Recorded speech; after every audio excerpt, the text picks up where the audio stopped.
don't know that we have the answers yet in the virtual reality field or the XR industry. We're still looking for the right approaches, but the immersive theater world, the gaming world, and cinema all have a place. It's particularly exciting when these things come together, because then we can create a new type of storytelling.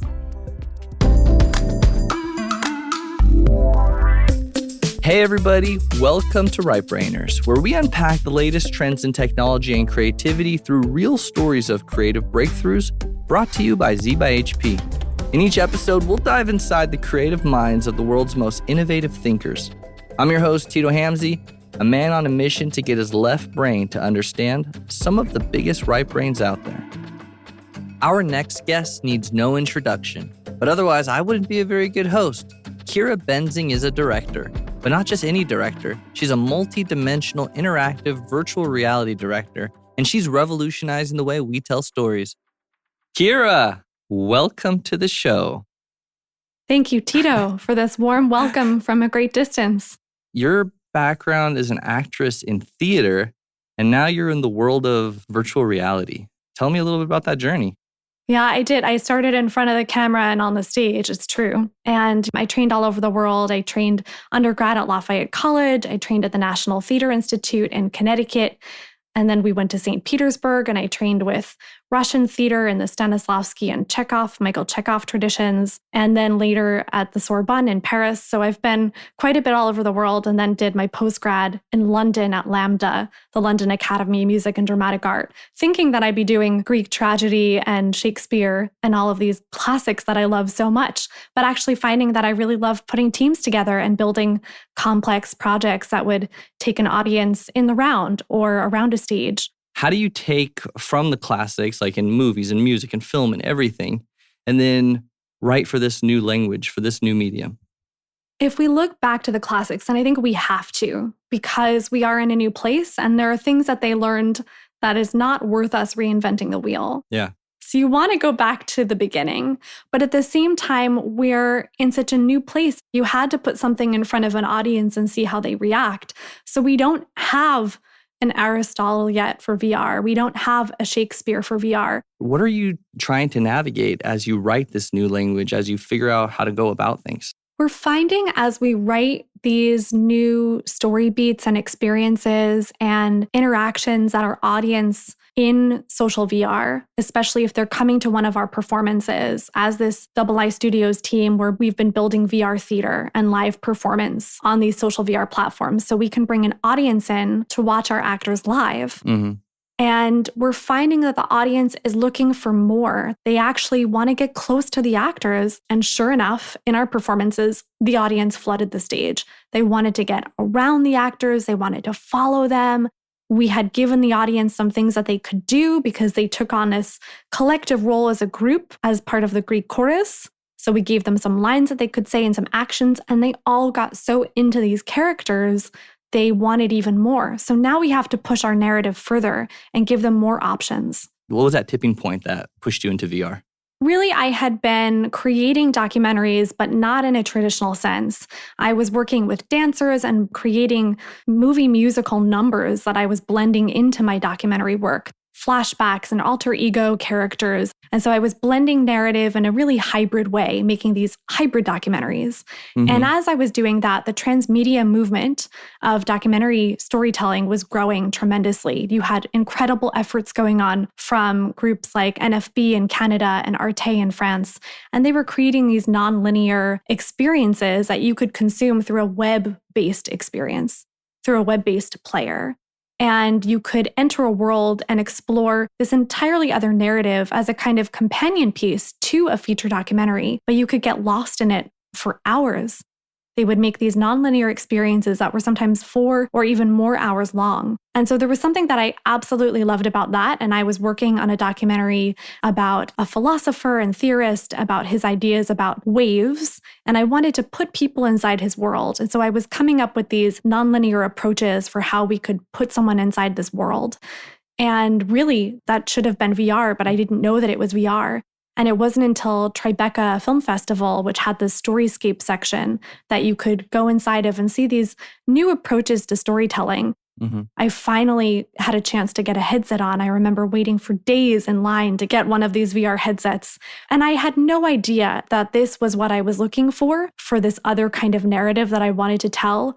But the minute that I put it on and the minute that I could walk up to a character and engage the character's narrative, I, as the player, had the opportunity to trigger that story.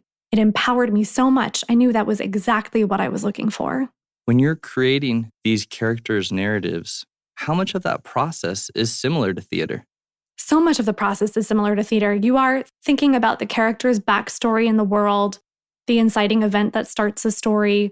You are thinking about why you're even there inside this story. Proscenium-based theater, I think, keeps a distance between the audience and the production and the performers. And in immersive theater, you're changing that. You're changing that relationship. And VR is changing that too. When you're inside a VR world, you have an opportunity to engage with narrative in a new way. And I don't know that we have the answers yet in the virtual reality field or the XR industry. I think we're still looking for the right approaches. But the immersive theater world, the gaming world, and cinema all have a place. And I think it's particularly exciting when these things come together, because then we can create a new type of storytelling, a new narrative, and a new role for the audience to partake inside that story world. You tried on this VR headset for the first time. You came back with like, wow, this is amazing. Is the next step for you purchasing some type of headset? Are you going and getting a camera rig so that you can figure out how to record in VR? Like, what's the next step from there? My first VR experience ever was called The Enemy. It was by a French team directed by Karim Ben Khalifa. He'd been a war correspondent and journalist, and he was used to doing long-form storytelling, long-form journalism. And he had gone to capture 2 soldiers and to capture from many angles with many cameras to capture them and do this kind of early photogrammetry. He captured 2 soldiers that would normally be opposing each other, an Israeli and Palestinian soldier, and he drops you right in the middle of the 2 of them. Holy man. Right? Yeah. Serious stuff. And you walk up to them, and it's based on your proximity to each soldier. You trigger their story. You bring their stories to life. And then they tell you about why they've been fighting in this war, what it means for them, what it's meant for generations of their families. And you have to hear them both out equally, which I also thought was incredibly powerful because you can't choose. You can choose at which points you listen to them. You can start a story and then walk away and engage the other soldier, but it doesn't end until you've listened to both of them equally. It was so empowering and moving for me. And I knew it. I mean, immediately. So my next step was going up to the creators and the technologists and the producers and just writing a ton of notes on whatever scrap paper I had with me. How can I make this? Where do I start? What tools did you use? What kind of team do I have to build? And then I just started going to conferences and lectures and looking up these programs like Unity. What is an HMD, a head-mounted display? What does that mean? What kind of file do I have to export to create this 3-dimensional world? So I began this kind of long journey of research. That experience that you had with the soldiers, right? That was like your individual experience. And VR experiences tend to be like siloed experiences. But the experiences you create, you call it social VR. What is social VR? So I would characterize the difference between a siloed virtual reality experience and a social VR experience. Siloed, meaning you're alone in the experience. It's you and the experience. It's you and the character, and that's it. You're not interacting with anybody else. You are the only human inside that experience. It's curated content. It's been designed for this one-to-one relationship. Social VR, meaning now it's you and it's me and it's maybe 10 of our friends, and we're all getting together to do something as a group of people. Like gaming? Like gaming. Yep, exactly right. Like gaming, like going to the theater, a place where you would want to have a group of people, like going to a dance party, something where you want to meet other people, hang out with your friends, go on a quest together. That would be a social experience. Are people willing to sit down and watch a movie together in a social experience type atmosphere? Definitely. My friends and I, if we're doing something social on a hangout, in a kind of hangout way, we like to explore worlds together in these social VR platforms. Something that I was watching that you put together was that video with Reggie Watts with everybody dancing and all these things. And it was like exciting and fun. So that particular experience, run-in, that one is not a social experience. So that one's not. I know we wanted it to be. Networking, computers. I was like, this is a lot of people. There are a lot of people. You're definitely in there surrounded by people, but you can't be in there with friends. So, okay, so let me break it down. So clarify that for me then, because I thought that would be social VR.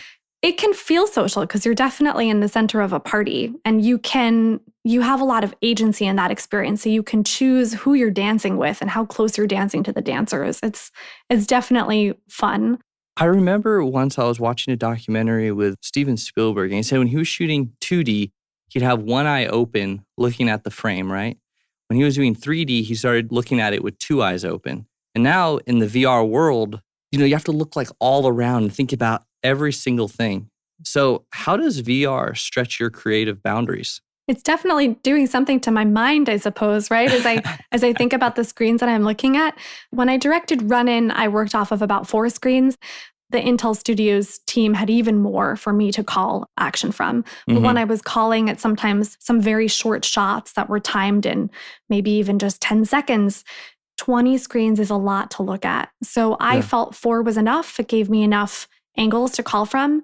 And when I'm working off of a virtual live production with my actors, I'm in there in VR with them. So the screen is everywhere. And with like a complex project like that, how far are you planning out? Like how far are you going from brainstorm to the show day? Is this like months, years, or is this like a quick like, hey, I have this idea. All right, let's get into it. And then boom, completed.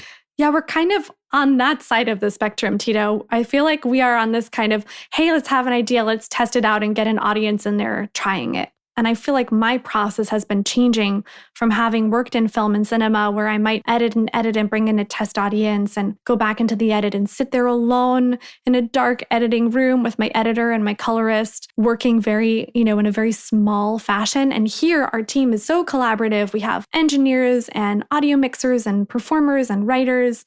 We can rehearse this ongoing production we've been playing with and developing is called Pandora X. We're now working on a prologue for it called Finding Pandora X. And our team is meeting in Mount Olympus together. And we have flying in our world. So we're flying around Mount Olympus, having rehearsals and discussions and trying to bring to the audience, especially that has been at home in this really unique historic time that we're living in. We're trying to bring them in to the world in a faster fashion than we might normally. So from what I read earlier is that you don't call people that watch or partake in your experiences as users. They're not using the headset. But you refer to them as players. Why is that? You calling them players? Players, exactly. There's a couple reasons. So I think coming from my acting background and having studied all over the world, I really love the verb that the French use called jouer. So jouer is to play and it's also to act. It's the same. And I think that there's something about a playfulness that's important in storytelling. If we want to build an immersive world, we have to think about why we're putting someone in the story. And we have to give them things that they can interact with or play with. That play might be something really serious for them to interact with, but it's still something that they are triggering and engaging with and changing. So I think that especially when we're in these rooms with developers, these software engineers, and the traditional language has been user, someone that's using the technology. But if we actually want to change the way that they are interacting with the story and begin to write a new language in this virtual reality and XR field, then we have to think about changing the language from the very beginning, from these rooms where we are designing what's happening. Tell me more about something that I'm stuck on that you mentioned is flying. It's flying in virtual reality. So we have a mechanic right now in Mount Olympus where, of course, because we are working in this world of Greek mythology and everything can be fantasy, our gods, of course, would be endowed with superpowers. So they fly around. So that's part of their blocking. They would have a fight call before the show begins. We have a flying call. So as you're, like me, myself, I'm a player viewing this, somebody is flying around me or I'm experiencing flight? Both. So so this is a secret that we'll just give away with everyone that's listening. Tell me your secrets. Right, here comes the secret. It's coming. We have our actors are flying because that is their superpower. But we also asked our digital audience in a production that we'd had back in April. We said, "What gift would you like to have? What superpower would you like to have?" And they all said, "We would love the superpower to fly." And so we said, okay, we're going to grant that wish. So the virtual audience that comes in, we're going to share that gift with them and they'll all get the power to fly. And so at the end of the show, at least this is where we've put it, we teach the audience how to fly. I have a question on your idea process and your thought process. You said you work with a team. Do you have collaboration in mind from the very beginning of a project? Or are you starting with an idea yourself, and then once you get to a point, you begin collaborating with others? Collaboration is a really big part of our process at Double I Studios. It's something that, yes, I'm the director, and at the end of the day, I'm calling shots. And quite literally, if we have a live broadcast and we're streaming from a virtual world, I'm literally calling the shots. Mm-hmm. But collaboration is a really big part. So we think that everybody, especially because we're coming from different backgrounds, some of us are coming from an engineering background. One of my writers on my team has been writing for amusement parks for years. We're all coming from these different disciplines and different ways of viewing things. And we all, therefore, have something important to bring to the table. Also, on this topic of different backgrounds and perspectives, if we think about inclusivity and what other people and their cultural backgrounds have to bring to the table, all of that, I think, makes for better collaboration. And it's really important to hear ideas out. Because all of your ideas have merit, we should hear everybody out and then lift up what we think speaks to the collective team. You're building worlds, huh? We are. Virtual worlds, right? Exactly. Where we can fly. When you're collaborating with the team and stuff, you're in this VR world and in production. How quickly can you make changes to anything that's needed? Pretty quickly. It depends on what we're doing. My lead developer, it's been a really fascinating iterative process, especially because we wanted to reach an audience during this pandemic of whatever the state of the world is that we're in, this unique time, this digitally distanced time. Yep. Because we wanted to get an audience in there, we built Mount Olympus really fast. So we didn't spend the kind of time that we would 3D modeling and texturing and getting perfectly polished animation sequences. We were just like, let's get the world. Let's get it going. Let's get some art in there. Let's get some interactions possible so we can get an audience in there quickly so they can spend time with each other and have a communal experience that they can't have in the real world. Because we know this technology is possible. And I would go in there, and once we had flying built, I could fly up to a cloud with my developer and have a conversation looking down from the cloud at our overall world and go, okay, I think we need to move the pillars over here. We need to move these rocks over here, this mountain. And we could have this kind of incredibly beautiful, overarching view of the entire world that we were building. My lead developer, his name is Mark Sternberg. He could go back to his computer and work on the world and upload a new version for me within a day. So we're iterating pretty fast. And what type of programs are you guys using? Unity and all that type of stuff? Yeah, all that type of stuff. Exactly. The 3D game engine type of stuff. We are using Unity. That's been the foundation. And then on top of that is VR Chat. And VR Chat is built on Unity. So that's the kind of underlying framework. And then VR Chat gives us some incredible options to be uploading worlds and hosting the world and bringing people onto that platform. You're pushing what can be done in VR. You're pushing it to the edge, an immersive and interactive experience. Is that your main focus right now, or is there any big breakthroughs you're chasing creatively? We are branching our narrative right now in this immersive theatrical production for Finding Pandora X. Mm-hmm. And that will be a breakthrough when we get through it. There's different tracks then that we'll be running the audience on because it's all live. So we'll have kind of multiple game masters in each scene. And we have, of course, live performers. And that's always fun every time we're bringing them into a rehearsal and we're introducing them to an audience. I think every time we upload a world and we expose it to an audience, it feels like a breakthrough. Like we're even impressed as a team. Like we pulled that off live because we're taking such a risk by making it live. The humanity that you feel from someone being there live with you, that the actor is only responding in a way in this moment because you're there as an audience member, as a group of players. there's something that changes and shifts even in a subtle way. And here, because we'll have a branching narrative, it will be even bigger. People will take choices, and whatever choice they take, that's the choice they've made. And so that's the narrative that they'll have, which will be different from the other half of the audience. Everything you're working on looks pretty sweet, and I'm excited to see where you go from here. Our team has a lot of dreams. One of that is to bring a bigger audience together. And I think part of that is that the audience is still growing. They need to look to VR as a place where they want to spend time and gather with friends and know that there are teams like ours and many more around the world that are trying to build compelling content for them. So I hope that more and more people will order headsets and get the right computers to power these worlds so that they can dive in and join us because we're ready for them. Another breakthrough that we're chasing is to find ways to branch our narrative so that people have even more choice. The player doesn't just follow one Greek chorus leader in the experience. Everything is based on this production of Pandora right now, so I just keep talking about the Greeks and the Greek chorus. But in other stories that we're writing, so that they would have an opportunity of more choice and agency, we like them to be able to explore a world. So you'll see in a lot of the worlds that I build and design for years now that they have teleporting, they have some form of exploration built in. But we Choose your own adventure. Exactly. That's exactly right. Yes. And we're laying different story points in there for them, or we're providing them with a guide that they'll do some kind of follow with, but they'll also learn something and do something. They'll trigger an action. They will be part of uncovering a mystery together as a group of people. So what's special is we want to find more ways to kind of break the narrative. And I think if we can hit that, we'll definitely have a breakthrough. Tell me, where do you see VR in 10 years from now, 30 years from now? In two very different places. 10 years from now, I would expect that a lot more people have headsets. I would think that it's part of their daily ritual. There's something that they are doing. It is a place for entertainment. It might also be a place where they are going to the office. They can go to the office in VR and meet with each other in a virtual office and solve problems as a team.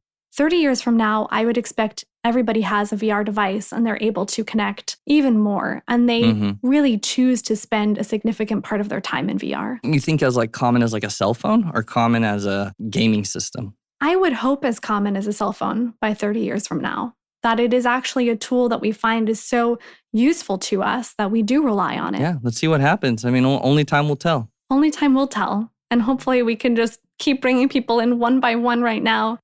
We are at this point of this very new medium, writing a new language, which is exciting for my team, for sure, but maybe also really scary for other people.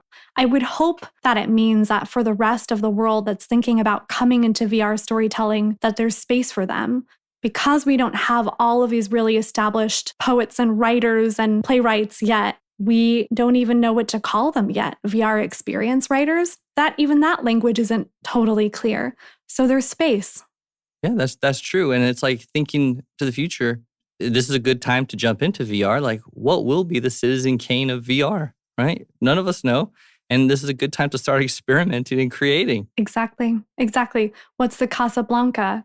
We don't know yet. None of us know. And you might be creating it here soon, right? Or maybe someone listening will be, right? I feel like there's space for everyone now. Let's inspire them. Yeah. Get going, guys. Go download some 3D tools and start learning. Show me how to fly, Kiira. You want to see how to fly, Tito? I want to see it. I'm intrigued now. It's a little messy. I'm gonna move my setup. Here I go, guys. Okay, let's see.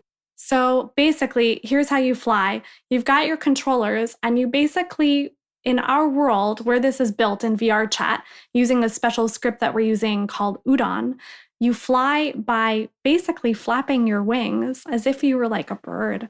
And of course, you might be wearing a different kind of avatar. We put our Greek chorus in different Greek chorus costumes. And if you want to change direction, you're pushing in different directions. If you want to go forward, you're flying forward. And so every time you fly, you're like flapping your wings. It actually gives you a sense of embodiment. And we're not flying you, you're choosing to fly yourself. You as a player decide, all right, I'm going to fly with everybody. I'm going to go up. I'm going to go to the right. I'm going to fly forward and up and high. You make those choices. Yeah. And I think there's something... Can you fly faster and slower? Like the faster you flap, are you going to fly fast? You can catch higher velocities, and you can also set the kind of gravity level that you want and force of how fast. What does it feel like? It's amazing, actually. It feels otherworldly. It's hard to describe. I can say, though, that the first 2 times that I started flying in our VR world, I started flying in my dreams. Oh, really? Yeah. It translated that much? It did. Wow. Yeah, it had some effect on my brain, I suppose. That's awesome. It's really fun. I really want to try it. You have to let me know. Like, if we can ever set something up, that would be sick. For sure. We'll get you in Mount Olympus and teach you how to fly. Love it. Kiira, thank you so much for coming on the show. I really appreciate it. Thank you guys for having me from all over the world where you're all gathered safely.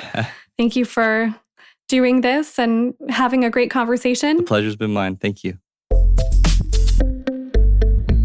Between 3D, mixed reality, virtual reality, and XR, if you got a little lost, that's okay, because same here.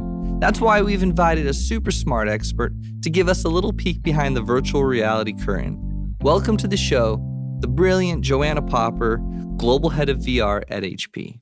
Welcome, Joanna. How are you doing? Hi, Tito. I'm doing really well today. How about you?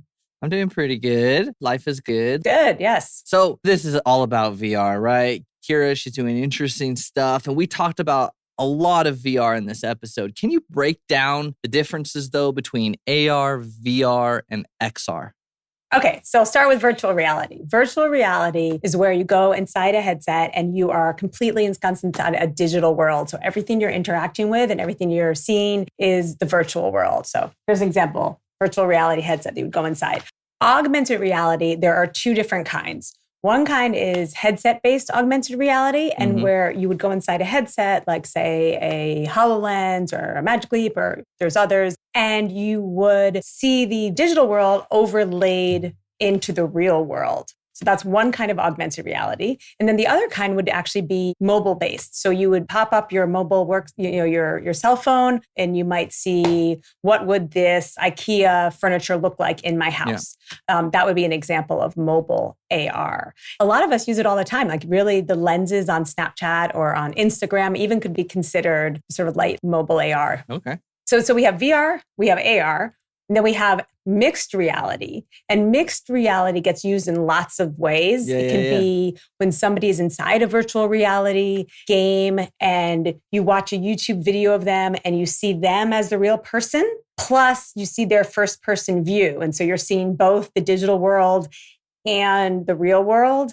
And it's together mixed reality. That's one example of mixed reality. And other people use it to mean other things. They can use it to mean a world where, say, you're in a virtual reality headset, but you're touching real things in the real world, like in some location-based entertainment. Oh. And then, so what is XR? Well, the people use that term differently, but people sometimes got tired of saying AR, VR, MR, or AR, VR. And so XR is a little bit of a catch-all that people use just to talk about the whole industry as a spectrum from AR to VR and beyond. Oh, so when they're using it, they're just saying XR, and then people know it's just generally speaking of any of these headset-mounted virtual world type things. Yeah, it's spatial computing in general. It's immersive computing. It encompasses AR, VR, and all the Rs. Yeah.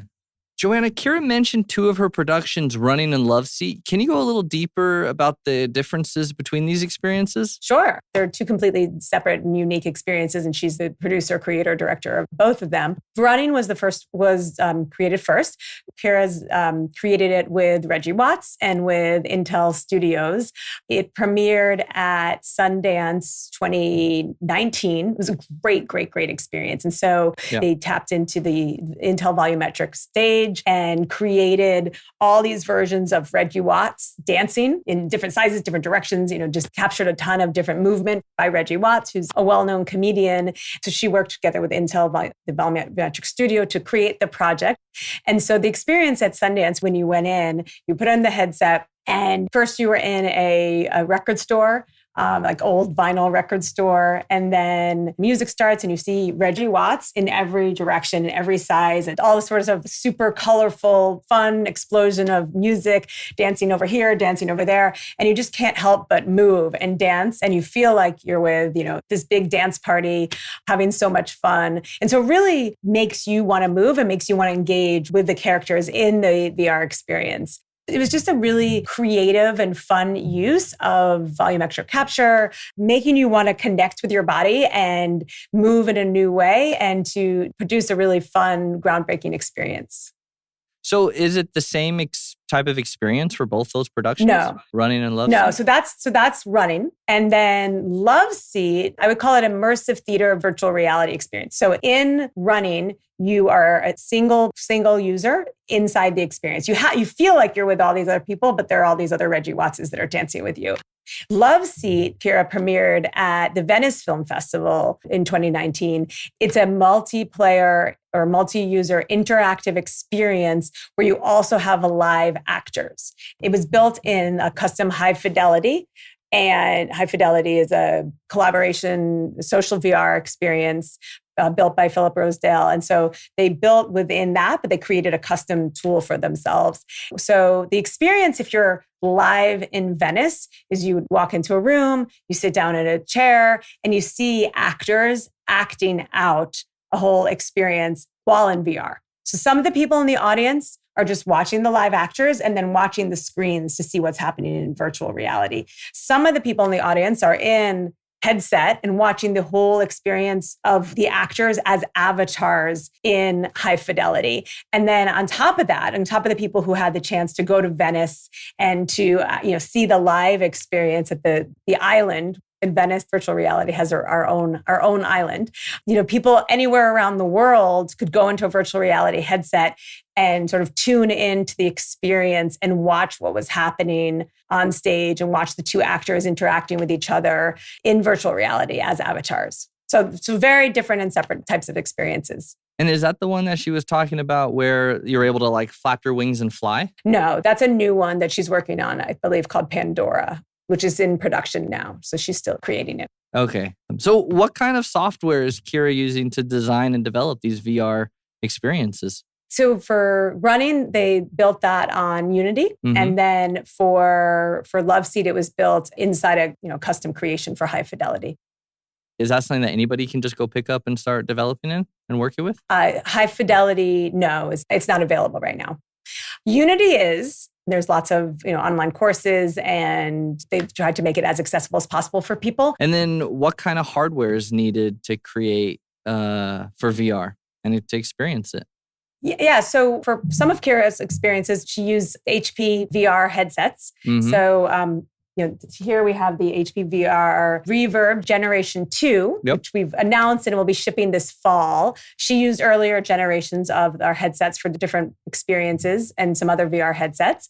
And then when we worked with her in Venice, she used some of our HP VR backpacks. She used some of our HP desktops and our laptops, a whole bunch of different hardware. What's most important for virtual reality and to run at the performance that Kiira was running at and to run high quality, high resolution headsets is that you have a powerful GPU. That tends to be the number one criteria to making sure that the VR will run really well for you. Yeah. But so she has these headsets. She's using them mostly to test like the final product of everything, right? Or is she developing and actually creating the show while wearing a headset? Well, so for Love Seat, for example, the actors were actually wearing headsets while acting. And then they were recorded? And then they were avatars.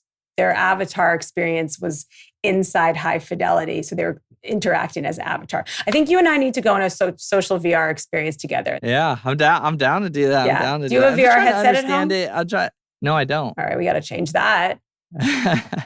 Yeah, especially with so many of these are like 3D space and VR and virtual reality and all this stuff. And I'm like, I'm trying to understand the concepts better. That's why I'm asking so many questions. Yeah, it's great. Social VR is very, very popular right now, especially with so many people working from home and learning from home.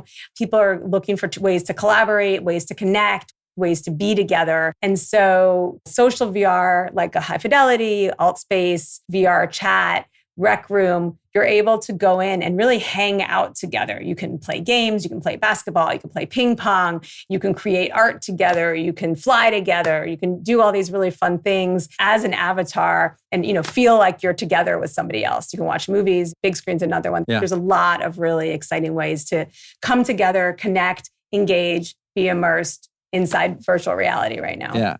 So she spoke about social VR. And so with that, what comes to mind is the gameplay, is the entertainment, those types of avenues, which seems like, that's the way it's going. But are any of this social VR for actual like productivity? Yes. Or is it mostly just for entertainment? So there's social VR that, it has social in the title, I guess. So Yeah. A lot of it is around social interaction. And then there's a lot of tools for remote collaboration that can be used, say, for architecture, engineering, and construction that are used by architects or people in construction to go in and take a look at, say, for example, a commercial real estate that they're building or a house that they're building and do a design review.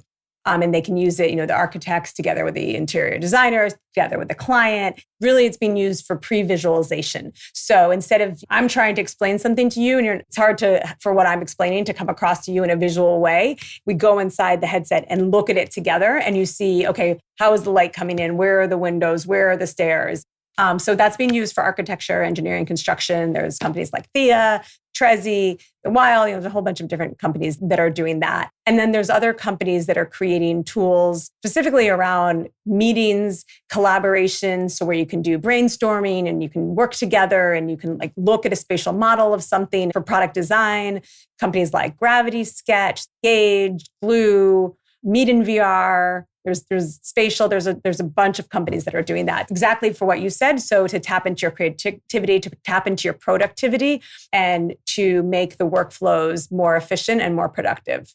So if somebody wants to get into VR, where should they start? Well, it depends on what they want to do. I guess from the creator standpoint, say they want to start creating in VR, experiences similar to what Kiira is doing, but like on a home level.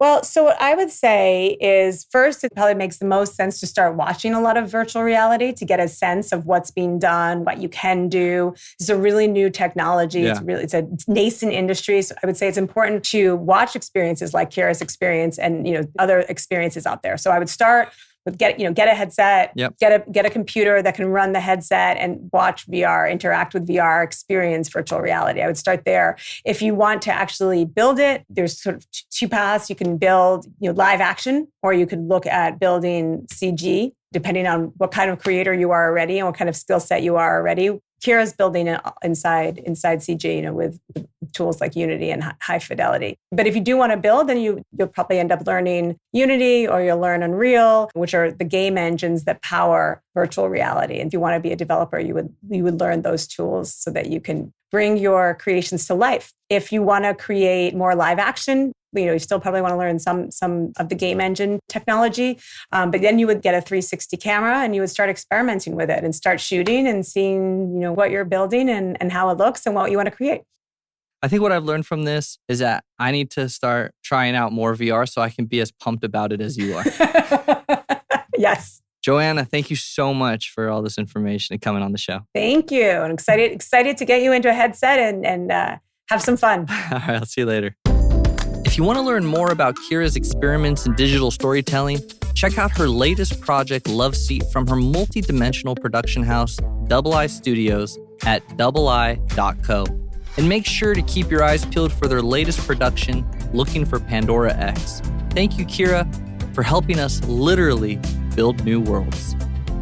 Rightbrainers is brought to you by Z by HP, the makers of high-performance laptops, desktops, and solutions for technical and creative pros.